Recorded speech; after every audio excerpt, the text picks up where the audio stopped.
안녕하세요, 더월드입니다. 오늘 다시 이렇게 중요한 뉴스가 하나 업데이트가 되어서 다시 영상을 제작하게 되었습니다. 바로 파이 네트워크 생태계의 첫 코팀 공식 앱이죠. 파이어사이드 포럼 앱이 조만간 등장할 것이라는 뉴스가 파이 네트워크 공식 홈페이지와 여러 뉴스 미디어를 통해서 보도가 되고 있어서 이 뉴스를 전해드리도록 하겠습니다. 네, 제일 먼저 이 파이어사이드 포럼 앱이 무엇인지부터 알아봐야 될 것 같은데요. 제일 먼저 이 파이어사이드 포럼 앱의 개발과 테스트는 커뮤니티에게도 조금씩 힌트가 흘러나왔었습니다. 제 한 달 전 영상에서 잠시 소개를 해드렸었지만 이 파이 커뮤니티에서 그래픽을 담당하고 있는 이 모더이자 파이오니어의 이 의미심장했던 이 이미지를 한번 보시면요. 분명 어떤 프로젝트가 어떤 현상이 무엇인가 다가오고 있었다라는 메시지를 전달해 드렸었고, 이 불가에서 많은 사람들이 모여서 열심히 토론을 하는 이미지를 공유를 해 드린 적이 있었습니다. 분명 재미있는 힌트 중 하나였다라고 보시면 되겠고, 제가 알기로는 모더님들이나 개발자들은 이미 비밀리에 이 앱의 베타 테스팅을 다 진행을 했던 것으로 알고 있습니다. 그래서 충분히 여러 버그나 보완할 부분들을 점검 중인 것으로 알고 있는데, 여러 소스의 정보에 따르면 정확한 출시 날짜는 모르겠지만 매우 조만간 이 앱이 공개가 될 것이다, 지금 이렇게 얘기가 되고 있고요. 일단 이 파이어사이드 포럼에 대해서 파이 홈페이지 블로그란에 실린 글부터 요약을 해서 설명을 해드리도록 하겠습니다. 진정한 웹3 사회적 경험에 대한 심층적인 이해 제공이라는 타이틀을 가지고 있고요. 일단 이 파이어사이드 포럼이라는 이름을 한번 해석을 해보자면요. 이 화롯가에 둘러앉아서 서로 한가롭게 또 주고받는 이야기를 하는 이 파이어사이드 챗이라는 의미와 거의 흡사하지 않을까라고 생각을 해볼 수 있겠고요. 그럼에도 이 포럼이라는 어감 자체가 이 챗보다는 좀 더 진중한 분위기를 만들어내고 있고, 그런 이제 단어를 선택을 했는데, 공공의 이 광장에서 또 많은 사람들이 모여서 공공의 문제에 대해서 공개 토의를 하는 일을 그 포럼이라고 부르고 있고요. 실제 외국에서 포럼 사이트들을 들어가 보면 일반적으로 잡담의 의미인 이 챗보다는 여러 가지 주제를 놔두고 어느 정도의 규칙도 정해놓고 그에 대해서 진중하게 얘기를 하는 모습들을 보통적으로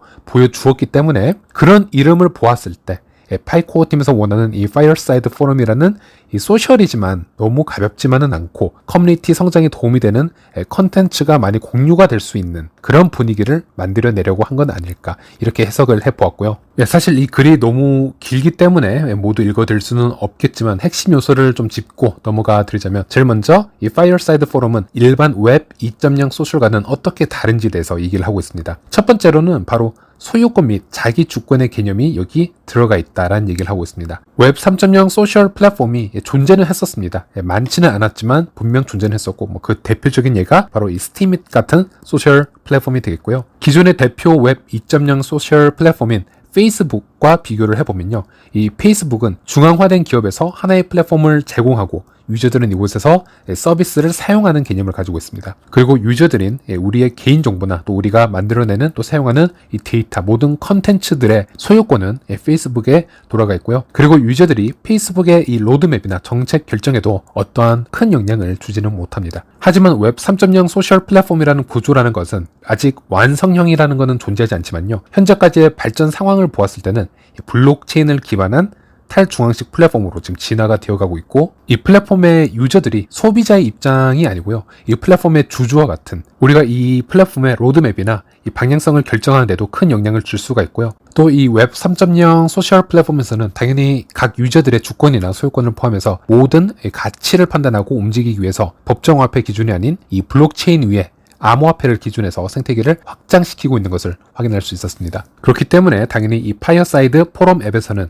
파이코인과 파이 블록체인에서 통용될 수 있는 타 토큰 자산들로 여기 본인의 소유권이나 주권을 표현을 할 수 있을 것이고요. 앞으로 우리들이 만들어내는 컨텐츠나 그 컨텐츠의 가치를 부여하고 또 이것을 수익을 올리고 내가 이 플랫폼에서 영향력을 행사하는 것 모두 파이코인이나 파이 블록체인 위에 토큰으로 기준을 할 수 있다라는 말씀을 드리고 있는 것이고요. 그리고 두 번째는 분배 및 탈중앙화의 특징을 얘기하고 있는데, 사실 이것은 당연히 웹 3.0 소셜 플랫폼에서는 매우 핵심 요소라고 할 수 있는데, 아까 조금 전에 언급해드린 스팀잇 같은 경우에도 초기에 많은 어려움을 겪었던 이유가 바로 이 탈중앙을 목표하는 플랫폼 내에서 관리가 잘 되지 못했을 때 또는 알고리즘에 문제가 있을 때 또 다른 중앙화를 낳을 수 있고, 이것에 대한 문제를 해결하지 못하는 문제점이 있었고요. 예를 들어 컨텐츠가 너무 장기간 상위권에 위치하게 되면요. 정보의 분배나 수익의 밸런싱이 무너지는 문제가 생길 수 있기 때문에 당연히 웹 3.0 플랫폼은 이런 요소들은 항상 깊이 탐구를 해야 되고 밸런스 문제를 해결해야 되는 게 큰 숙제로 지금 남아있는데, 그래서 이 두 번째 특징 같은 경우는 이 파이어사이드 포럼에서도 당연히 특징이 될 수 있겠고, 또 동시적으로 지속 가능한 분배 및 탈중앙을 만들어내기 위해서는 끊임없이 연구를 해야 되는 부분이라고 생각을 하고 있고요. 그리고 세 번째는 사회적 상호작용 및 경험을 개선했다라고 얘기를 하고 있는데, 이것은 이 글 뒷부분에도 언급이 되고 있지만요, 최근 수년 동안 우리는 잘못된 정보의 확산, 사이버 괴롭힘 및 여러가지 온라인 행동의 부정적인 결과를 목격을 했다라고 얘기를 하고 있고요. 이러한 문제는 개인의 복지에 영향을 줄 뿐만 아니라 우리 사회에 큰 위협이 될 수도 있다. 그래서 파이 네트워크는 온라인에서 사회적 상호작용의 혁명을 일으켜서 사람들이 의미 있는 교류에 참여하고 정보를 잘 알 수 있는 보다 건강하고 책임감 있는 디지털 환경을 조성하는 것을 목표로 합니다 라고 얘기를 하고 있습니다. 그리고 그 외에 더 설명이 있는데, 물론 이런 부분도 앱이 직접 출시가 되어서 어느 정도는 우리 커뮤니티가 직접 참여를 하고 진행을 시켜봐야 진정한 의미를 알 수 있는 부분이라고 생각을 하고요. 어쨌든 이 세 가지 특징을 모두 보았을 때는 파이코어 팀에서 웹 3.0 소셜 앱을 매우 진지하게 고려해서 현재 수년간 우리가 전통적으로 얘기를 해왔던 웹 3.0의 특징과 또 파이 네트워크만의 특징을 적절하게 혼합을 해서 출시를 하려는 것이 아닌가, 이런 기대를 할 수 있었고요. 그리고 이 글의 후반부에 매우 특이한 부분을 확인할 수 있는데, 바로 파이어사이드 포럼 앱에서는 비용 메커니즘의 설계를 매우 특이하게 했다라는 설명을 하고 있고, 이 안에 자체 토큰이 설계가 되어 있다라고 얘기를 하고 있습니다. 이 토큰은 파이코인으로 구매가 가능한데 컨텐츠의 게시, 회신, 상호작용 및 홍보와 같은 용도에 사용이 될 수 있는 토큰이다 라고 얘기를 하고 있습니다. 따라서 파이어사이드 포럼의 활동에 연료를 공급하는 비용 메커니즘을 용이하기 위해서 파이 통합이 앱에 구축이 되다, 이렇게 얘기를 하고 있고, 그래서 글을 읽어보면 아마 이런 식이 되지 않을까 싶은데요. 예를 들어 파이어사이드 앱의 모든 활동을 하기 위해서는 이 파이코인을 직접 이용하기에는 매우 애매한 경우도 생길 수 있습니다. 이 컨텐츠를 올리고 추천을 하고 또 컨텐츠에 또 부스팅을 하고 수익을 얻고 하는 모든 행위에 이 토크노믹스를 보았을 때는 파이코인을 직접적으로 다 사용하기엔 여러 가지 딜레마가 생길 수가 있기 때문에 이 파이코인보다는 더 쉽게 이 안에서 경제 활동을 할 수 있는 토큰 자산을 코어팀에서 따로 마련해 준 것이 아닌가 예상을 해볼 수 있겠고요. 그렇게 확장을 해서 또 생각을 해보면 이 앱의 안에서는 파이코인과 이 파이어사이드 자체 토큰이 또 수압이 또 지원이 될 수도 있겠고요. 또 여기 영문 글을 직접 읽어보면 어떤 토큰이 나올지 또 예측이 가능한 것 같습니다. 앱의 이름도 Fireside라는 이름이 들어가 있고요. 이 불이라는 지금 단어가 들어가 있는데, 여기에 소셜의 모든 활동에 이 연료에 작용을 하려면 이 Fire라는 토큰이 나오는 게 맞지 않을까 한번 예상은 해볼 수 있겠습니다. 저도 상당히 이 앱이 기다려지는데요. 그리고 이 글의 마지막 문단을 읽어보면 향후 계획에 대해서 얘기가 나오는데, 혁신의 길은 직선으로 되어 있지 않다라는 얘기를 하고 있습니다. 반복과 개선, 때로는 가설을 거부하고 재정의를 해야 하고, 이 파이어사이드 포럼의 이론과 실습을 통합해서 새로운 웹에서 이 파이 네트워크의 혁신을 초기에 시작한 것 중 하나일 뿐이다. 수백만 명의 파이오니어가 사용하는 방법을 배우면서 계속 발전시켜 나가야 된다라는 얘기를 하고 있습니다. 이 부분은 정확하게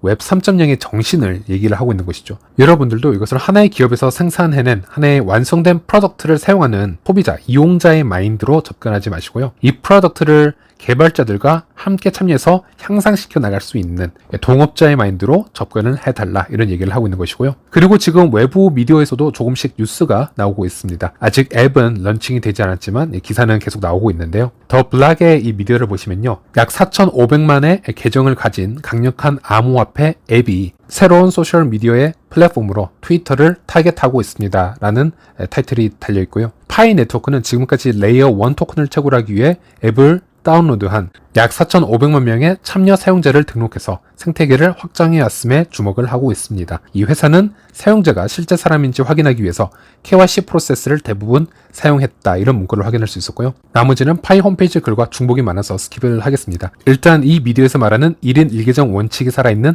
파이 소셜 또한 매우 큰 특징으로 얘기를 할 수 있겠는데요. 우리가 일론 머스크가 트위터를 인수하면서부터 미디어에서 매우 강조가 된 부분이 있었지만, 당시 일론 머스크는 약 2억 명의 트위터 사용자 중 그중 약 20%가 봇 계정일 거다, 가짜 계정일 확률이 있다라고 얘기를 했었고, 이로 인해서 트위터 상에서는 한동안 가짜 뉴스나 알고리즘을 조작한 선동 콘텐츠가 트위터를 장악하고 있었음이 한때 이슈가 되고 있었는데, 그런 점에서는 이 파이어사이드 포럼 앱 같은 경우에는 복 개정을 통한 문제점들은 처음부터 해결할 수 있고, 개발 초기부터 투명성과 여론의 공정성에 집중할 수 있는 그런 좋은 특징을 가지고 있다라고 할 수 있겠습니다. 만약 파이 코어 팀에서 이 파이어사이드 포럼 앱을 조만간 출시를 한다면 그 앱을 직접 보여드리면서 소개 영상을 올려드리도록 하겠고, 이 영상은 여기서 마치도록 하겠습니다. 시청해주셔서 감사합니다.